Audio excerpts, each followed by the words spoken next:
প্রিয় দর্শক, আসসালামু আলাইকুম।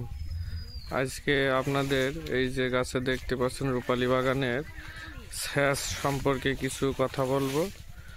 এই যে রূপালী বাগানে হচ্ছে আপনার আম গাছের আপনার এই যে বোল পরিপূর্ণ ফুটে যাওয়ার পরে এই যে দেখতে পাচ্ছেন ফুল হচ্ছে, এই সময় হচ্ছে আপনার ফুল, এই যে ফুল দেখতে পাচ্ছেন, এই ফুলের সময় আপনার গাছে পানির প্রয়োজন হয়।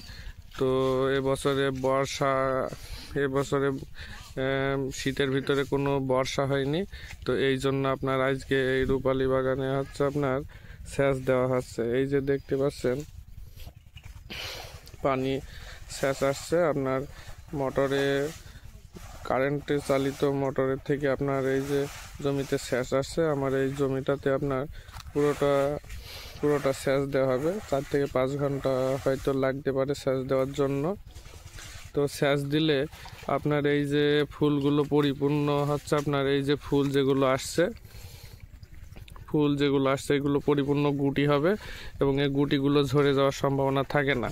তবে গাছে আপনার এই যে শুষ্ক ভাব থাকলে, দেখতে পাচ্ছেন মাটি খুবই শুকিয়ে গেছে, তবে এই শুষ্ক ভাব থাকলে আপনার এই ফুলগুলোতে আপনার গুটি হয় না, মুকুলগুলোতে গুটি হলেও আপনার গুটিগুলো ঝরে যাওয়ার সম্ভাবনা থাকে।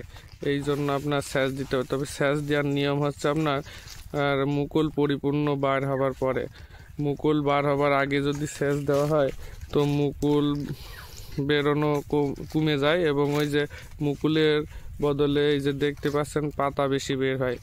এই জন্য আপনার পরিপূর্ণ মুকুল বের হওয়ার পরে তারপরে হচ্ছে আপনার সেচ দেওয়ার নিয়ম।